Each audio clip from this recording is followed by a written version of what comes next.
Hello students, welcome to the new lecture. आज मैंने आपको पिछले क्लास में बोला था कि एक्सरसाइज हम डिस्कस करेंगे, आप करके आइएगा। तो चलिए शुरू करते हैं एक्सरसाइज डिस्कशन। क्लियर। एक्सरसाइज 4.1 पे आते हैं। आज हम बेसिकली एक्सरसाइज डिस्कशन करेंगे। अगर टाइम होगा तो अपन लाइन्स एंड एंगल, जो नेक्स्ट चैप्टर आपका यूक्लिड ज्योमेट्री है, वो थोड़ा बाद में करेंगे। पहले हम लाइन्स एंड एंगल्स पढ़ेंगे, वो काफ़ी इंपॉर्टेंट है। Okay, so let's discuss the question. पहला क्वेश्चन देखिए, the cost of a notebook is twice the cost of a pen. तो हम क्या लेंगे, नोटबुक का कॉस्ट अगर x ले लिए, यहाँ पे बोला write a linear equation in two variable to represent it. Take the cost of notebook x and pen y। Clear.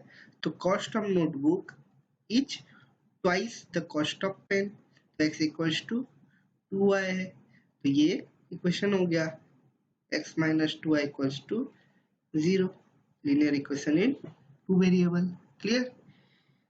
Next पे आते हैं। नेक्स्ट क्या बोला, express the following linear equation in the form of ax plus by plus c equals to 0। ऐसा question मैंने आपको करवाया था, एक चलिए कर लेते हैं, बाकी आप खुद कर लीजिएगा। -2x plus 3y equals to 6। तो -2x plus 3y कांस्टेंट को इस तरफ ले आइए 0। सो ए क्या है -2, बी क्या है 3, सी क्या है -6। क्लियर। ऐसे ही हर क्वेश्चन आप कर सकते हैं। क्लियर, आसान है, बिल्कुल बिल्कुल इजी था 4.1 एक्सरसाइज। नेक्स्ट पे आते हैं, एक सेकेंड होल्ड कीजिएगा। ओके, नेक्स्ट पे आते हैं। Next exercise 4.2। क्लियर। यहाँ पे बोला which one of the following option is true and why. कौन सा option true and why. y is equal to 3x plus 5 has a unique solution, b 2 solution, c infinitely many solution। हमने पढ़ा था linear equation two variable का infinitely many solution आता है, तो option C is correct. Linear equation in two variable है। Clear. आगे बढ़ते हैं। Write 4 solution for each of the following equation. 4 solution निकालना है, एक मैं करके दिखा रहा हूँ, दूसरा वाला πx plus y equals to 9। पहले क्या, x को 0 पुट कर दीजिए, y equals to 9 आ गया। y को 0 पुट कर दीजिए तो x कितना आ गया 9/π। तो आ गया आपको। x1 पुट कर दीजिए एक बार, सो y कितना आ गया 9 माइनस पाई। y1 पुट कर दीजिए एक बार, तो x कितना आ गया 8/π। क्लियर, समझ में आ गया आपको। ये 4 सॉल्यूशन, ऐसे ही बाकी क्वेश्चन भी इजीली कर सकते हैं आप। क्लियर। आगे बढ़ते हैं। Check whether the following are solution of the equation. ये पॉइंट क्या इस इक्वेशन का सॉल्यूशन है, चेक करना है। क्लियर। सो पहला देखते हैं 0,2 पुट कीजिए, x की जगह 0, y की जगह 2 इज इक्वल्स टू कितना है -4, which is not equal to 4। Okay, एक काम कीजिए आप, x minus 2y -4 equals to 0, ये इक्वेशन ले जाइए, यहाँ पे पुट कीजिए x0 -2 into 2 -4 equals to -8 not equals to 0। Clear. दूसरा पुट कीजिए 2 -2 into 0 -4 is not equals to 0। 4,0 put कीजिए 4 -2 इंटू 0 -4 इक्वल टू 0, तो 3x सोल्यूशन है। √2,4 √2 पुट कीजिए 2 into 4 √2 -4 which is not equals to 0। Clear. 1,1 put कीजिए 1 -2 into 1 -4 not equals to 0। So 4,0 एक का इकलौता पेयर ऑफ जो नंबर है जो इस सोल्यूशन इक्वेशन को सेटिस्फाई करवा रहा है। क्लियर। नोट कर लीजिए इसे, क्या नोट करेंगे ये बस देख लीजिए, आप खुद से फिर ट्राई कीजिएगा। क्लियर। फोर्थ क्या बोला, find value of k if x equal to 2y equal to 1। अगर x equal to 2y equal to 1 satisfy कर रहा है तो वो पुट कर दीजिए, सिमिलरली आपको के का वैल्यू मिल जाएगा, के का वैल्यू 2 इंटू एक्स की जगह 2 प्लस 3 इंटू वाई की जगह 1, तो ये 4 प्लस 3 इक्वल्स टू 7। सो के का वैल्यू आ गया आपका 7। क्लियर, आसान था एक्सरसाइज, कोई प्रॉब्लम नहीं आया, सब करा हुआ है क्लास में। क्लियर, चलिए नेक्स्ट पे चलते हैं फिर। Draw the graph of each of the following linear equation. So x plus y equals to 4, इसका ग्राफ हमें बनाना है, तो हमें क्या बॉक्स बना देना है, x y ले जाना है, x को एक बार 0, y को एक बार 0 और एक x को एक बार 1 पुट कर दीजिए, 3 निकालना है। x जब 0 पुट करेंगे y 4, y जब 0 करेंगे x 4, x 1 मतलब y 3। क्लियर, इसे लेकर हमें एक ग्राफ बनाना है, ग्राफ यहाँ पे बना लेते हैं। ओके, ये लाइन ले लेते हैं अपन,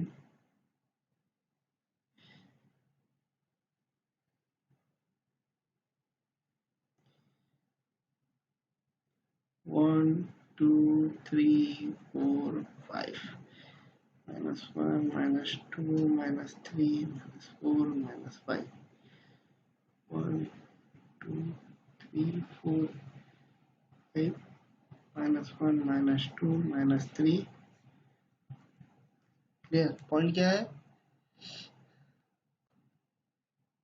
0,4 x 0 y 4 ये वाला पॉइंट, फिर y 0 x 4 ये वाला पॉइंट, फिर x 1 y 3 ये वाला पॉइंट।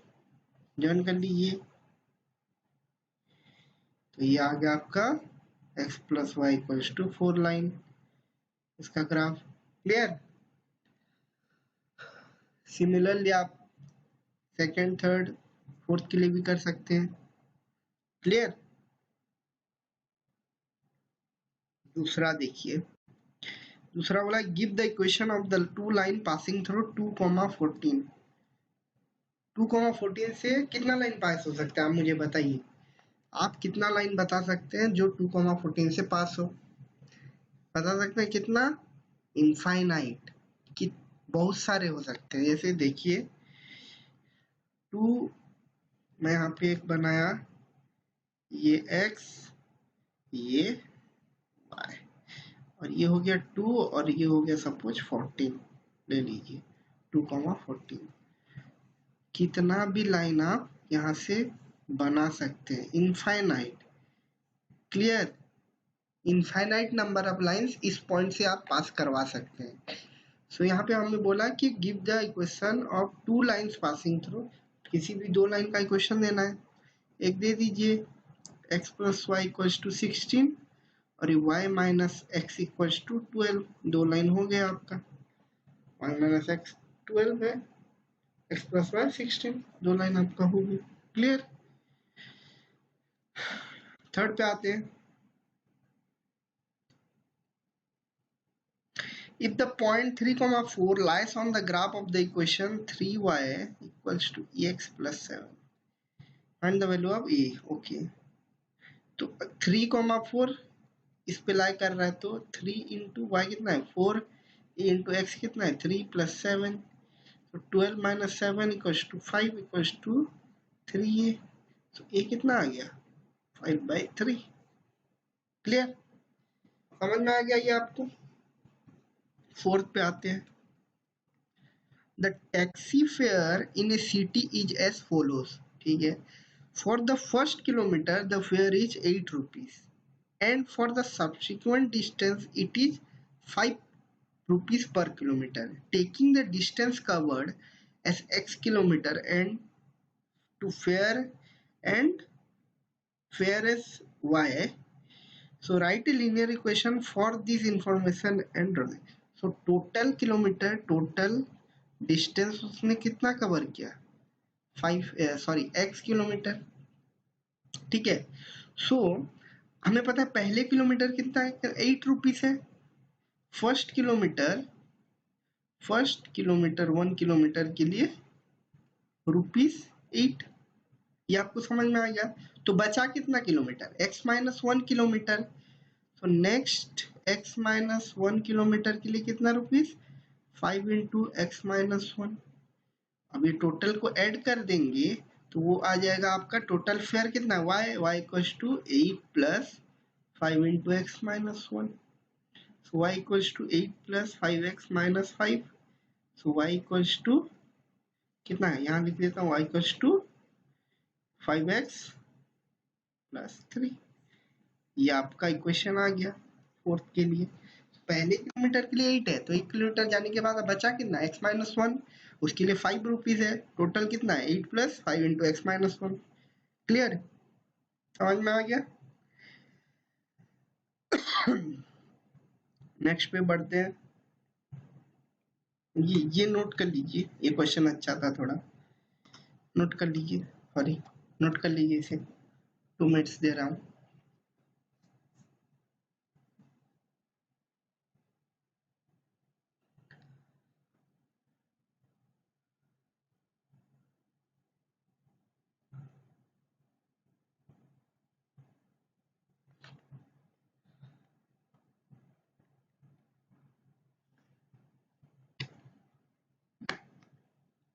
वन सेकेंड,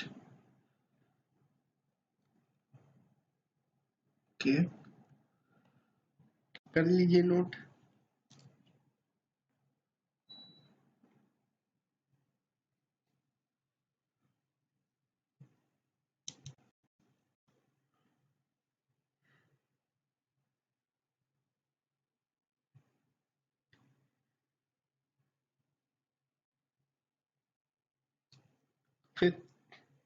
फिफ्थ देखते हैं। फिफ्थ क्या बोला है, from the choices given below choose the equation whose graph are given in figure 4.7, 4.6 and 4.7। इन दोनों ग्राफ से हमें इसका इक्वेशन निकालना है। तो देखिए इसका एक पॉइंट है -1,1 और 1,-1। तो y इक्वल्स टू x इसको सेटिस्फाई कर रहा है, नो 1,-1 को। x plus y equals to 0, yes कर रहा है। y इक्वल टू 2x नहीं कर रहा है। 2 plus 3y equals to 7x कर रहा है। y की जगह अगर हम 1,-1 ना, y की जगह -1 पुट करें, नो नहीं कर रहा है। तो एक ही इक्वेशन है जो इसको सेटिस्फाई कर रहा है, that is y plus x, x plus y equals to 0। Second के लिए देखिए -1,2,0 ले लीजिए, इजी होगा। सो y कितना है, y 0 है, y equals to x plus 2 satisfy कर रहा है 2,0 को। 2,0 इसको सेटिस्फाई कर रहा है, नो। x माइनस 2 इसको सेटिस्फाई कर रहा है, yes. y equals to minus x plus 2 इसको सेटिस्फाई कर रहा है, यस इसको भी कर रहा है। अब x plus 2y equals to 6 इसको नहीं कर रहा है, तो इस दो इक्वेशन में कोई एक होगा। अब 0,2 ले जाते हैं। 0,2 अगर हम इसमें पुट करें, 0 y होगा 2 इक्वल्स टू 0 माइनस 2, सेटिस्फाई नहीं कर रहा है। 0,2 इधर पुट कीजिए, यस सेटिस्फाई कर रहा है। तो y equal to minus x plus 2 is our graph. Clear, समझ में आ गया आपको ये। नेक्स्ट चलते हैं। नेक्स्ट क्वेश्चन देखिए 6 number. If the work done by a body on application of a constant force, okay, work done by a body on application of a constant force is directly proportional to the distance traveled by the body. Express this in the form of equation in two variables. Draw the graph of the same by taking the constant for the phi. So W is equals to F into X. Constant ये 5 दिया हुआ है, तो W is equals to 5 into x. Okay, ये अपने लिए y हो गया, ये अपने लिए x हो गया। क्लियर, अब इसका ग्राफ बनाना है y इक्वल्स टू 5x, इसी टाइप का आ गया ना। तो ग्राफ हम यहाँ बना लेते हैं, y इक्वल्स टू 5x। ये ओरिजिन से पास होगा क्योंकि इसकी 0 है। सो y आप y, यहाँ पे x0 तो y0, x1 तो y5, 1 तो y5, ये पॉइंट होगा। तो ये कुछ ऐसे पास करेगा। ये अपना बन गया y इक्वल्स टू 5x और w इक्वल्स टू 5x। अब पूछा है find the work done when the distance travelled by the body is 2 units. x equals to 2 होगा तो वर्क कितना होगा 10 यूनिट्स। x इक्वल्स टू 0 होगा तो वर्क कितना होगा 0। क्लियर, वही निकालना है। समझ में आ गया ये। चलिए आगे बढ़ते हैं। Yamini and Fatima, two students of class 9 of a school, together contributed 100 towards the Prime Minister Relief Fund to help the earthquake victim. Okay, write a linear equation in which satisfy this data. You may take their contribution as x, मतलब यामिनी का contribution x है, फतिमा का contribution y है। सो x plus y क्या है 100। अब इसका graph मैं नहीं बताऊंगा, अभी मैं पहले बता चुका हूँ इस तरह का। क्लियर है, इस तरह का ग्राफ आप खुद बना सकते हैं, इजी है, बहुत इजी है। क्लियर, नेक्स्ट पे चलते हैं। 8 in country like USA and Canada, temperature is measured in Fahrenheit, whereas in country like India it is measured in Celsius. Here is linear equation that convert Fahrenheit to Celsius. Okay, Fahrenheit और Celsius के बीच ये equation दिया हुआ है। इसको हम किस तरह से देख सकते हैं, ये y है और ये x है। क्लियर, समझ में आ गया। Draw the graph of the linear equation above using Celsius for x axis.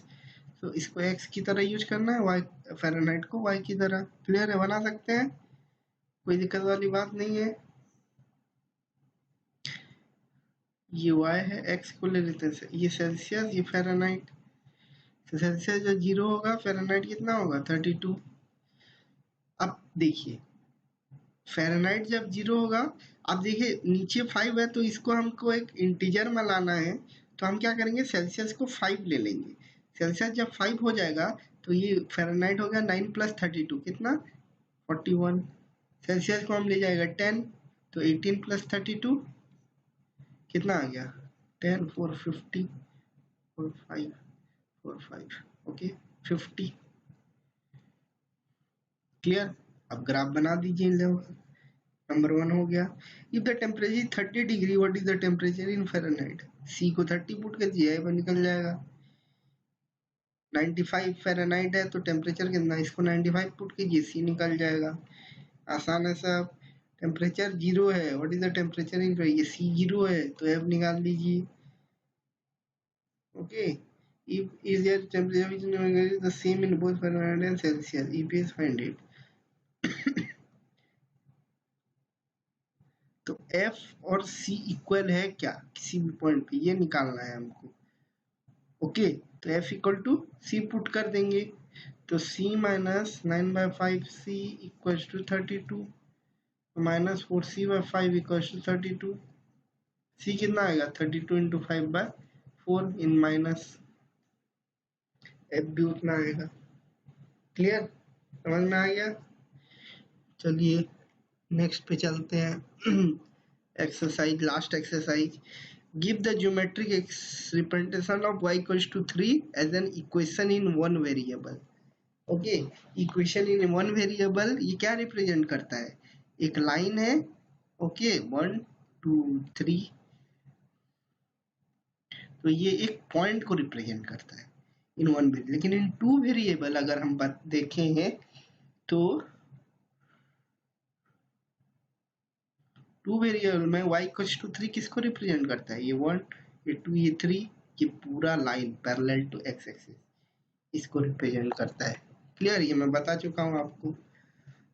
Give the geometric representation 2x plus 9 equals to 0। In one variable क्या होगा, x कितना आ गया -9/2, -9/2 कितना -4.5, समवेयर अराउंड -4 एंड -5 एक पॉइंट। इन टू वेरिएबल क्या होगा, ये actually 2x plus 0 into y equals to -9 ये है। Clear. So x equals to -9/2 जो लाइन आएगा, x इक्वल्स टू ये 1, ये 2, ये 3, ये 4, ये 5, तो दिस इसके मिडिल में जो लाइन जाएगा इसको रिप्रेजेंट करेगा ये equation 2x + 9 equals to 0। Clear, समझ में आ गया ये। तो ये आपका कंप्लीट हो गया linear equation in two variable. कोई डाउट है तो पूछ लीजिए। Okay, so we have time. सो हम क्या करेंगे, अभी एक नया चैप्टर चालू करेंगे जिसका नाम है lines and angles. Lines and angles, clear है। लाइन्स एंड एंगल आप थोड़ा बहुत पढ़े होंगे या नहीं पढ़े होंगे, लेकिन मैं बेसिक से आपको बता देता हूँ। क्लियर है, पहले हम डेफिनेशन पे जाएंगे। ओके, रे और लाइन सेगमेंट किसको कहा जाता है? लाइन सेगमेंट क्या होता है? एक लाइन जिसका कोई एंड पॉइंट नहीं है, इसको इस तरफ भी एक्सटेंड हो सकता है, इस तरफ भी एक्सटेंड हो सकता है, ये होता है एक line segment. Line segment A B का अब मैं बोलूं तो उसका कुछ एंड पॉइंट नहीं होता, वो दोनों तरफ एक्सटेंड हो सकता है। क्लियर। सिमिलरली अगर मैं एक रे बोलूं, रे मतलब जिसका एक एंड होता है, हम एक्सटेंड कर सकते हैं, और एक इसको हम एक्सटेंड कर सकते हैं और एक फिक्स रहता है, इसमें वन एंड पॉइंट रहता है, इसी बोलते हैं री। लाइन सेगमेंट ए बी को कैसे रिप्रेजेंट किया जाता है? लाइन सेगमेंट ए बी को हम कैसे रिप्रेजेंट करते हैं? ए बी को ए बी ऊपर एक बार। क्लियर। रे को हम कैसे रिप्रेजेंट करते हैं? ए बी ऊपर रे। लेकिन इस चैप्टर में हम, अगर हमको लाइन सेगमेंट ए बी, रे ए बी कुछ भी बोला गया, हम सब उसे ए बी ही मानेंगे। क्लियर, ए बी समझ में आ गया। लेकिन रिप्रेजेंटेशन ऐसा होता है, ये मैं आपको बता दिया। क्लियर। अब हम आएंगे collinear and non collinear point किसे कहते हैं? कोलिनियर पॉइंट उसे कहते हैं अगर मोर देन 3 और मोर देन 3 पॉइंट्स एक ही लाइन पे लाई कर रहे हैं, तो उन पॉइंट्स को हम बोलेंगे कोलिनियर पॉइंट। जैसे एक लाइन सेगमेंट है ए बी, अब इस लाइन सेगमेंट पे 1 2 3 4, ये 4 पॉइंट है जो एक ही लाइन पे लाई कर रहे हैं, तो ये चारों पॉइंट्स क्या हो गए? Collinear points. अदरवाइज अगर कोई बाहर लाई कर रहा है तो ये हो गया नॉन कोलिनियर, ये उस लाइन पे लाई नहीं कर रहा है। क्लियर। कोलिनियर और नॉन कोलिनियर समझ में आ गया। नोट कर लीजिए इसे।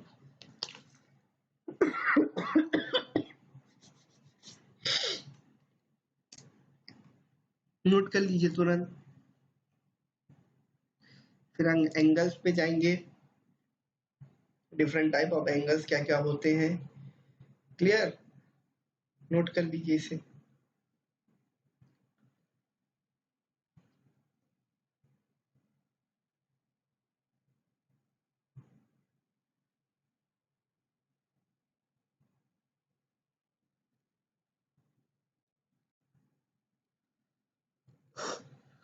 चलिए आगे बढ़ते हैं।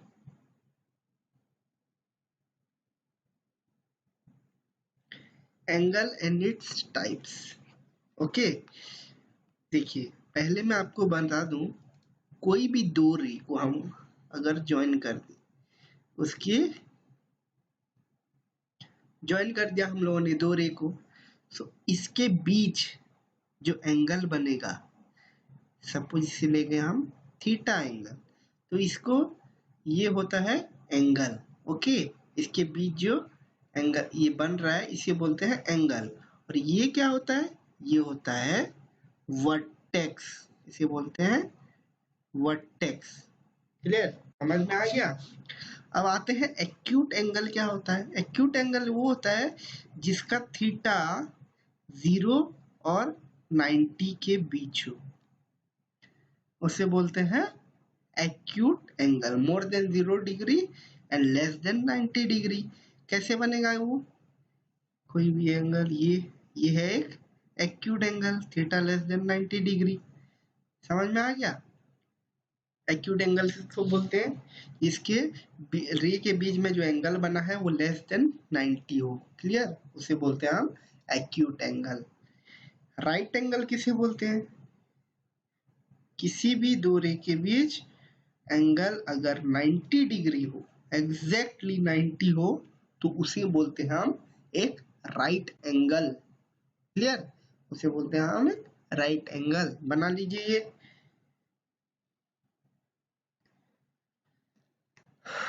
ये बनाइए, फिर एक्यूट एंगल बनाइए, फिर राइट एंगल बनाइए। बना लीजिए जल्दी से।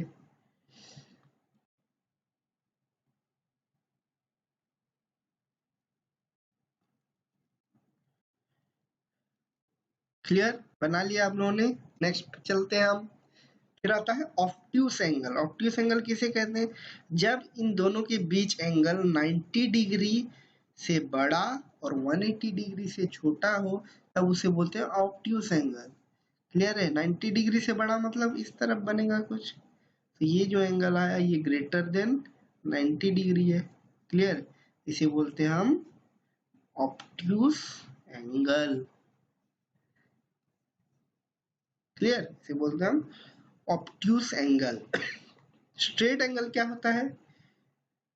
एक रे बनाया और एक रे बनाया, तो ये जब 180 डिग्री हो जाता है तो इसे बोलते हैं हम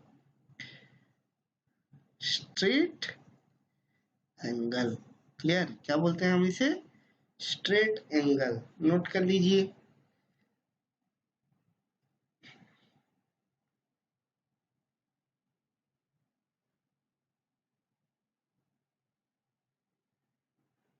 बना लीजिए अपनी नोटबुक पे ये।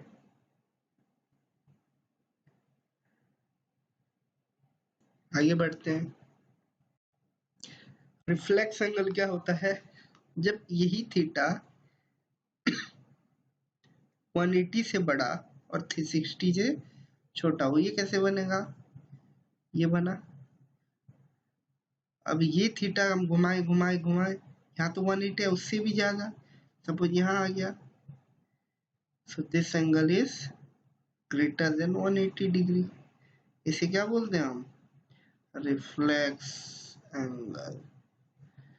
यार इसे बोलते हैं हम रिफ्लेक्स एंगल। और ऐसे भी हो सकता है, ये हो गया, ये एंगल जो हो गया ये होता है रिफ्लेक्स एंगल। ये भी एक एग्जांपल है, नोट कर लीजिए। Clear?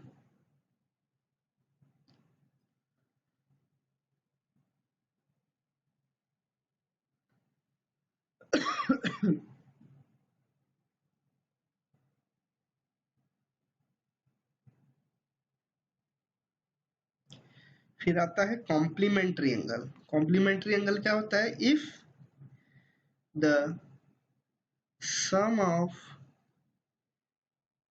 any two angle is 90 degree, then they are complementary angles। ओके, कॉम्प्लीमेंट्री एंगल क्या होता है? किसी भी दो एंगल का सम अगर 90 डिग्री हो तो उसे हम बोलते हैं कॉम्प्लीमेंट्री एंगल। क्लियर? लिख लीजिए इसे।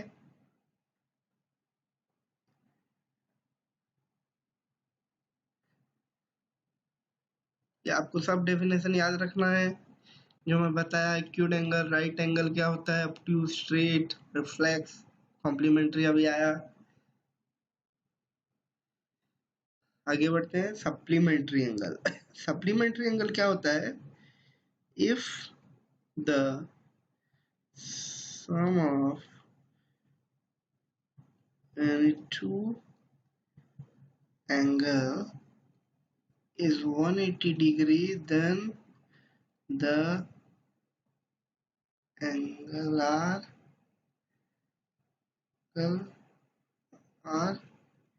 called supplementary angles। Clear? Sum of two angle अगर 180 डिग्री है तो हम उसे बोलते हैं सप्लीमेंट्री एंगल्स। क्लियर? नोट कर लीजिए इसे।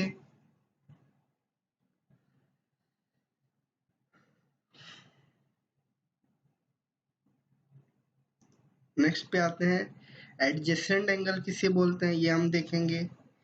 सपोज ये एक रे है, ये एक रे है, दो रे बना दिया और बीच में से और एक रे बना दिया मैंने। क्लियर? इसका एंगल कुछ होगा थीटा, ये होगा कुछ थीटा डैश। ओके, अलग अलग एंगल। तो theta dash and theta are called, theta dash and theta are called, क्या बोलते हैं इसे? Adjacent angle. किसी भी दो आसपास के एंगल को हम बोलते हैं एडजेसेंट एंगल। एक ही आर्म से दो एंगल फॉर्म हुए तो उसको बोलते हैं हम एडजेसेंट एंगल। और एक चीज मैं यहाँ भूल गया, ये जो रे है इसको बोलते हैं हम आर्म्स। Okay, arms. क्लियर? समझ में आ गया आपको एडजेसेंट एंगल किसे बोलते हैं। फिर आता है line pair of angles. Line pair of angles क्या होता है ये हम देखते हैं। स्ट्रेट एक लाइन बनाइए, स्ट्रेट लाइन, यहाँ पे एक रे, ये एक लाइन सेगमेंट है, उसके ऊपर रे बना। सो ये जो एंगल बना थीटा एंड थीटा डैश, सो ये मिलके कितना होगा? Theta dash plus theta 180 degree होगा। तो इसको हम बोलते हैं लीनियर पेयर ऑफ एंगल्स। क्या बोलते हैं इसे? Linear pair of angles. Note कर लीजिए इसे।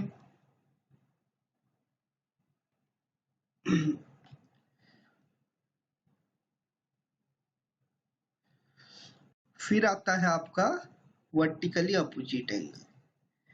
कोई भी दो कट कर रहे हैं अगर, क्लियर, कोई भी दो रे कट कर रहे हैं तो ये एंगल और ये एंगल को हम बोलेंगे वर्टिकली अपोजिट एंगल।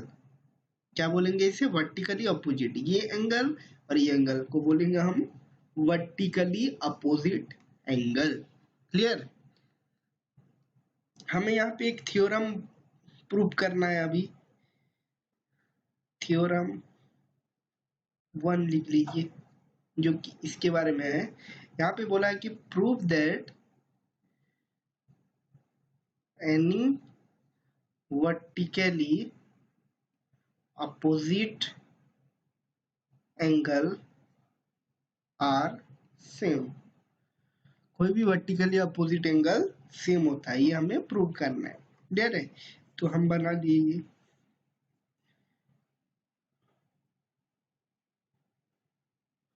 ये हम ले लिए ए बी सी डी और ये ओ। क्लियर है? हमें पता है ये एंगल प्लस ये एंगल कितना होता है? B O A angle plus angle A O D angle equals to 180 degree. ये प्लस ये एंगल हमें पता है 180 है, और हमें क्या पता है? एंगल ए ओ डी, ये वाला एंगल प्लस ये वाला एंगल, एंगल क्या? D O C equals to 180। Clear? समझ में आ गया ये? तो this equals to angle B O A plus angle A O D क्या होगा? Angle A O D plus angle D O C equal होगा कि दोनों 180 है। पी ओ डी सेम है तो कट कर लीजिए, तो angle B O A equals to angle D O C, ये angle equals to D O C. Prove हो गया थ्योरम। सिमिलरली आप दिस प्लस दिस ले जाइए, this plus this equals to this plus this कर देंगे तो दिस इक्वल्स टू दिस आ जाएगा। तो ये आपका थ्योरम 1 हो गया कि वर्टिकली अपोजिट एंगल जो होता है वो सेम होता है। क्लियर? समझ में आ गया ये आपको? सो नेक्स्ट क्लास में अपन लाइन स्टार्ट करेंगे और कुछ थ्योरम भी प्रूव करेंगे, क्वेश्चन भी करेंगे। क्लियर? समझ में आ गया? आज के लिए हम इतना रखते हैं। Thank you.